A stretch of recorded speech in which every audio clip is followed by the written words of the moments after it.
Learn to be super successful. Subscribe to my channel, Meathead.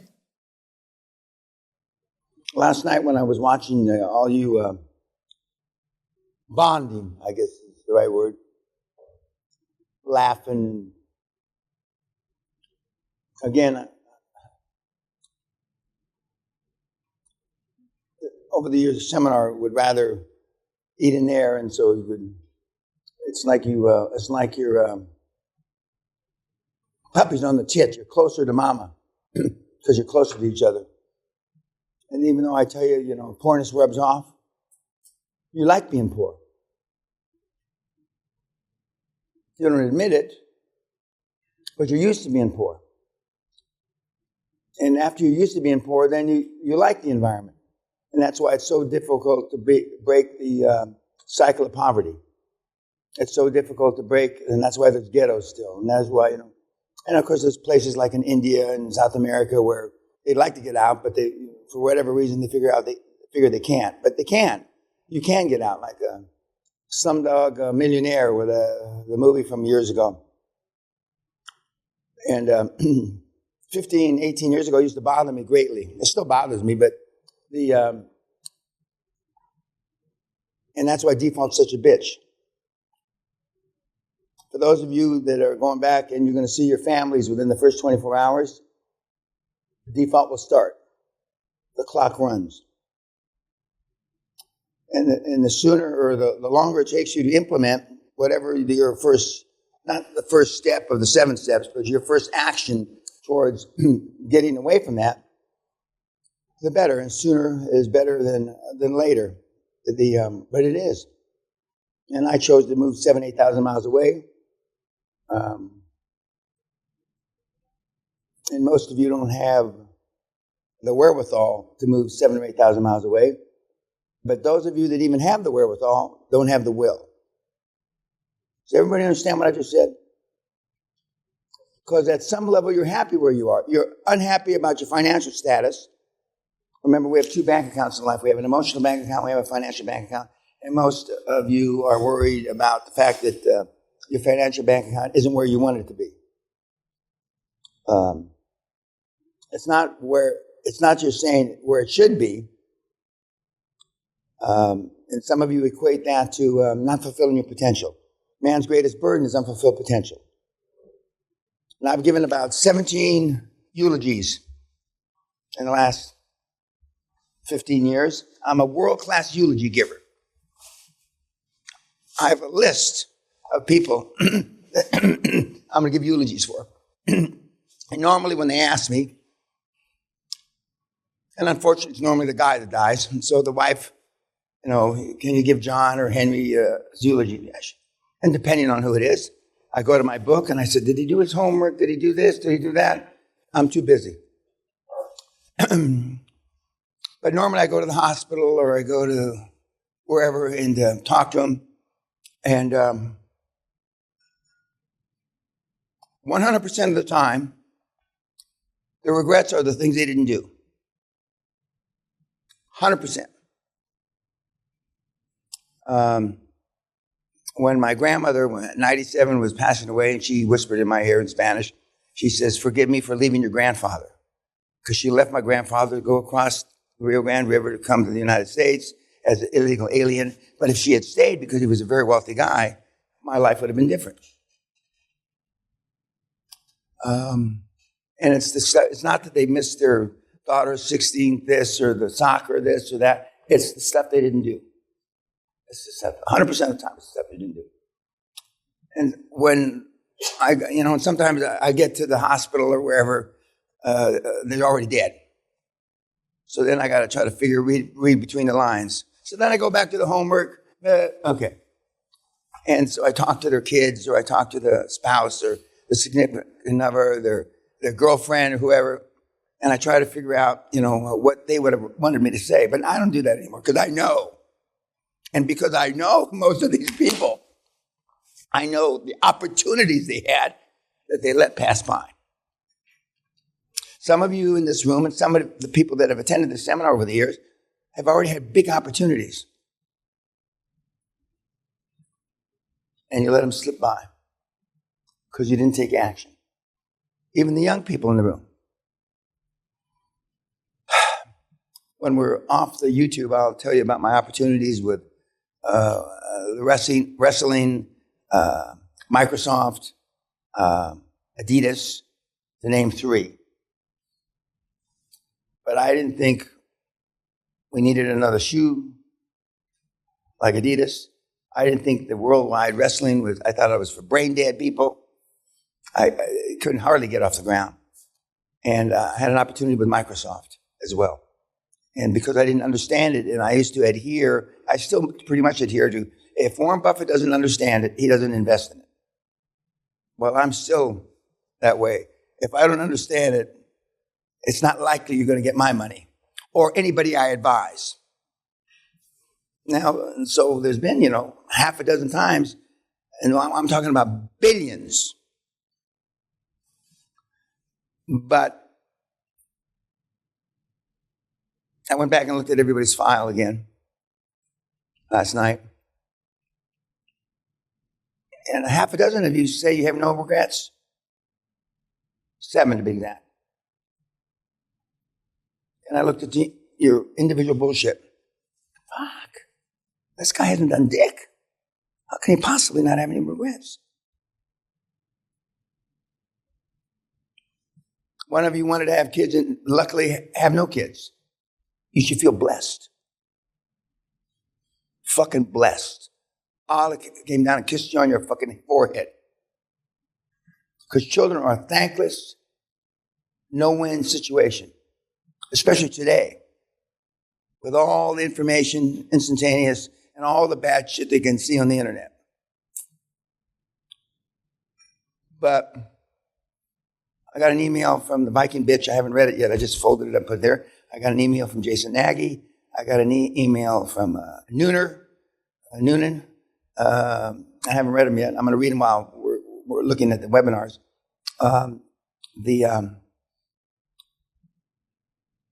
But Noonan alluded to it in yesterday's webinar. If you were really interested in increasing your lot in life, I call it generational wealth. I don't know anybody else that calls it generational wealth. There's a few mini-me's running around there called generational wealth. But, there's only one person that's done this. Only one. Yet I have the least following. I said this, I think, the first night. Of every major guru by a factor of 10. By a factor of 10. And after a lot of experimentation and a lot of gathering of data, which I've kind of poked fun at, in the first 6 or 7 years, I didn't collect any data, which was a big mistake on my part. We know that the best format for the QLA model is here.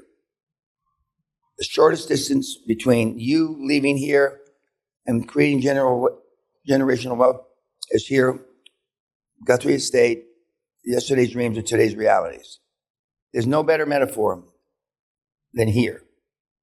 You can smell it, you can see it. But like kids, if I had it to do over again, I'd never buy this fucking place. I was brain dead. I was sucked into the Venus flytrap because the weather was terrific, and I thought I was on the canals in Amsterdam, sitting across from the Hilton Hotel, watching the boats go by, the pretty girls with short skirts. I was delusional. Because this place is worse than kids. Every day, $5,000, $10,000. On a good day, additional expenses. On a bad day, I just saw the plumber in our main kitchen. So I started ranting, we need a new boiler. That's about $80,000. We just put in the fucking new boiler. Don't we need a new boiler? New boiler. Maybe we need all new boilers. $400,000. Because and he's like this. The tradesmen around here, we pay what's called the Castle effect. For every 1/10 of a mile that you have in driveway, the cost goes up 10%. For every 1/10 of a mile. And our driveway is 3/4 of a mile. So before we even get started with a bid, And they don't deny it. And we pay the bills, even though we know we're getting fucked. I would normally tell you get 3 bids on anything you ever do, including wives. 3 bids. But everybody bids the same because they know it's a castle effect.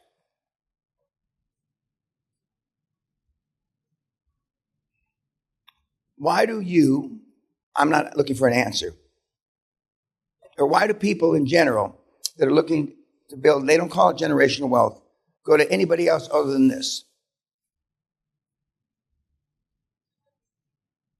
I've already pounded my chest about it because the other guys and the few gals that do this say it's easy, which is a bald-faced lie.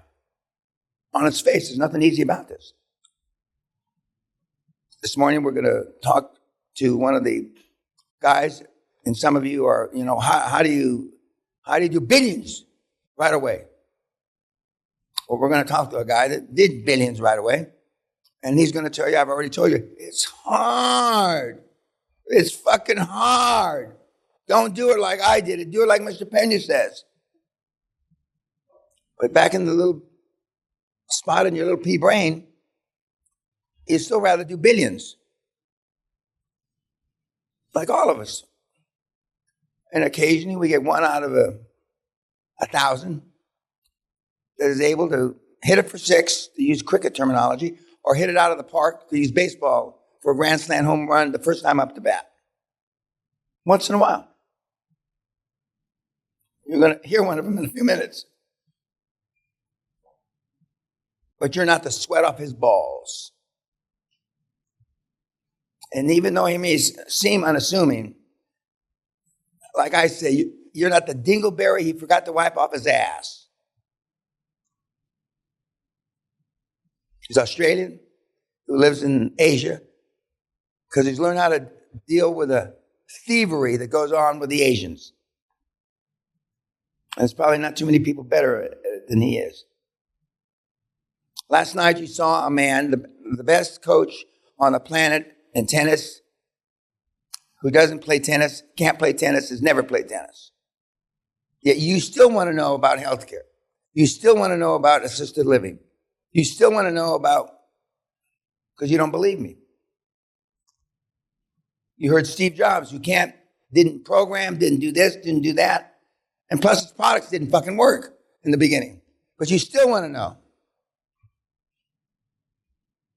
Why? For the same reason you go to people other than this. You've engaged in self-sabotaging activities your whole motherfucking life. There are countries, i.e. India, that have engaged in self-sabotaging activities their whole history.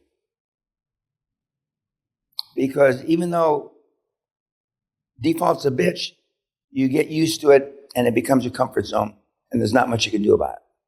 So when you go back, whoever's the first person you're going to meet from your old circle of friends, family, fools, is going to be the first person that's going to be looking for your Achilles heel to unenforce or unvalidate and repudiate what you learned here. I told you, I think the first night, or the first morning, we have people here that just don't go home. We had a Romanian guy, he went to Georgia. We've had Polish guys go to Africa. Don't go home.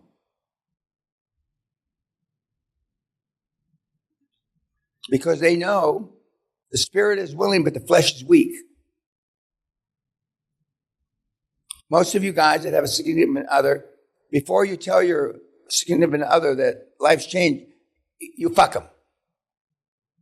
Because you're a beast. A stiff dick has no conscience. Then you tell them.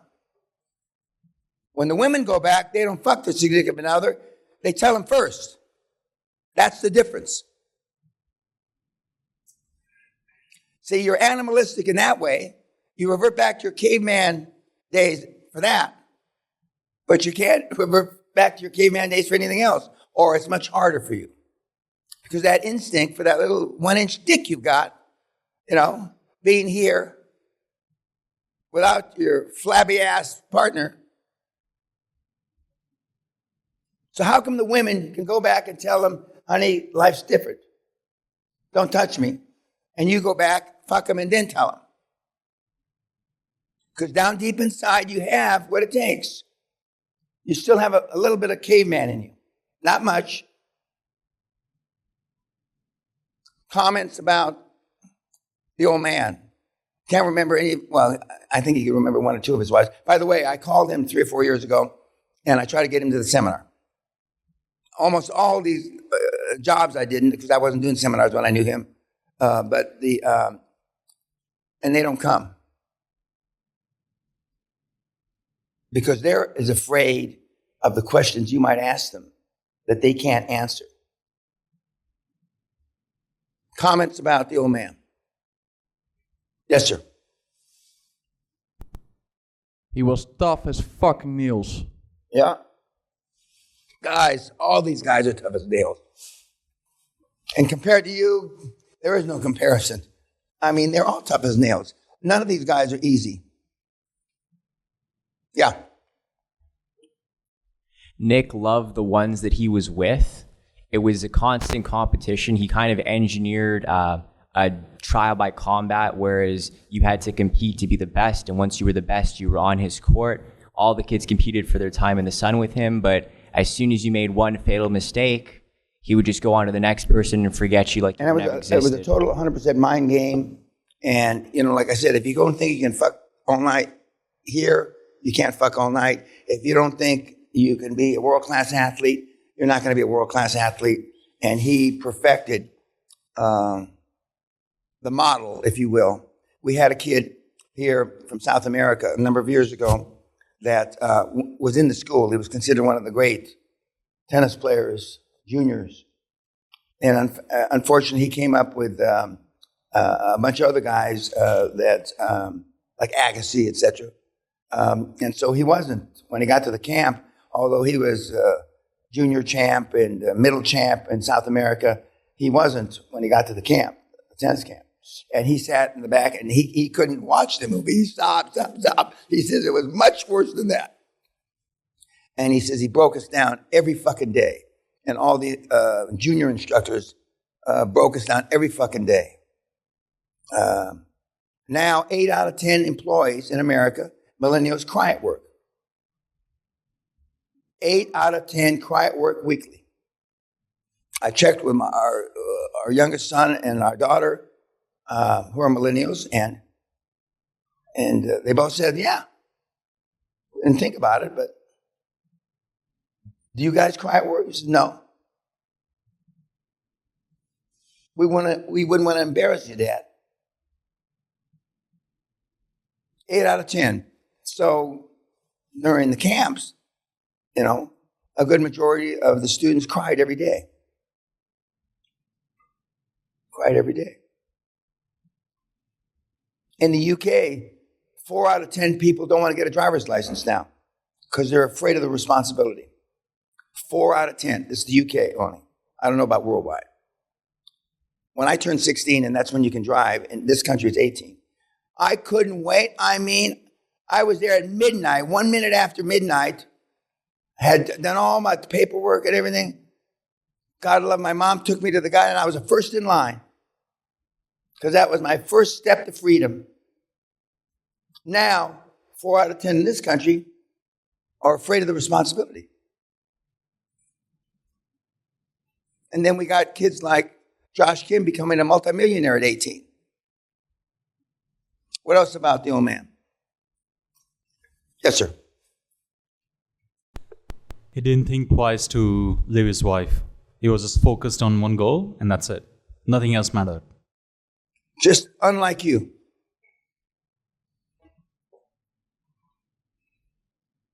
And the one-on-one time that I've had with all of you except one, that means except one, the questions you asked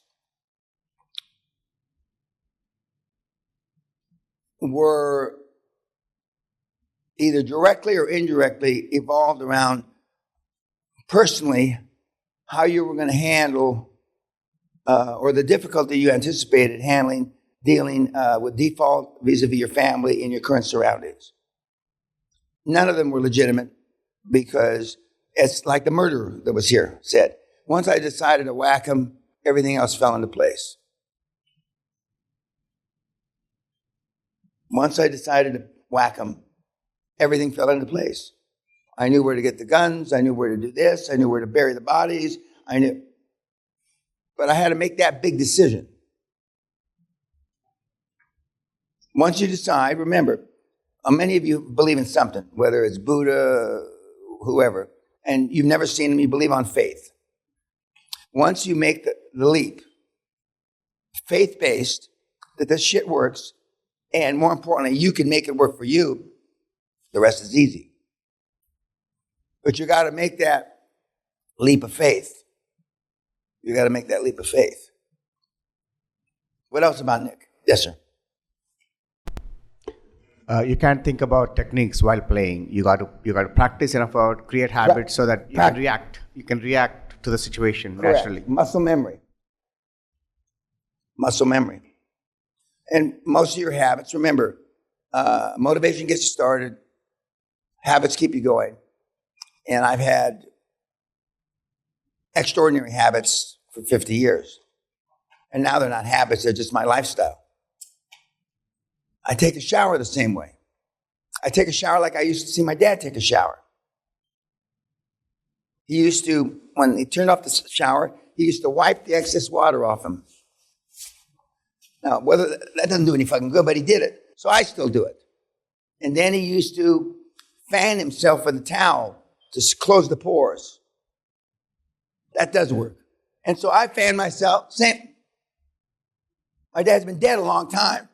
And probably the last time I saw him take a shower, I was maybe 10. Yet, people don't come here. They go where they're told it's, and they don't tell you it's easy. But they imply through innuendo and, testimonials from brain deads and et cetera, that it's not difficult. It's so not difficult that you can do it. And by definition, if most people can do it, that means it's average. And if it's average, it's subpar. Or it's good enough, and good is the enemy of the great. Anybody else? Yes, sir. I noticed that he doesn't really think. It's just subconsciously programmed. He just reacts and he doesn't look back. It's habits, rituals, routines that he's had for many years, and he's programmed. And unfortunately, you've been programmed, for the most part, incorrectly. Not 100%. There's a few things that you may have gotten from your parents. But for the most part, vis-a-vis wanting to build generational wealth as soon as humanly possible, very few of you have learned shit, anything. You learn some bad habits, for sure. Anything else about the old man? Yes, sir, in the back. He essentially turned the kids all into slaves and made them do whatever the fuck he said. I told you yesterday ad nauseum, the trouble with life today is you have too many choices. And 99% of the time, given too many choices, you make the bad ones. It's exemplified or validated in your years, teeny from 15 to early 20s, when you don't know shit. And you're trying to make decisions like an adult. Okay? There's a reason why, in some countries you can't drive till you're 16. In some countries you can't drive till you're 18. Some countries you can't drive till you're 21. And it's based on because you do crazy shit. And I'm unfortunately a prime example of the crazy shit. And unfortunately, our two sons followed in their footsteps all the way to the county jail in Los Angeles. Anything else about Nick? Yes, sir. He said, if you don't do no wrong, you won't get to the top of the mountain. So collateral damage is going to happen with Now, it. there's a little teeny Goomba Italian, not athletic, not educated, who knows nothing about the sport, who became the very best in that sport. And the operative word, so far, we've listened to two people that didn't know anything about what they were doing. And yet you still won't believe that, even though decades ago I didn't know anything. Now I know too much. Now I know, I could lose my ass. Now I've rolled my entire net worth 3 times. 100% of my net worth, actually about 150% of my net worth, and 200% of my net worth, and 300% of my net worth 3 times. Where I put it, how in the commercial they put it all in. If I had lost any one of those 3 times, I would have transcended bankruptcy. Whatever is beyond bankruptcy, I would have been that. But I did it 3 times. It's because I had faith in myself.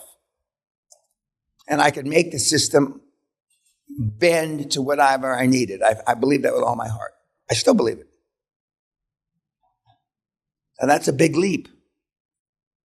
That's a big leap. Okay, YouTube, thank you.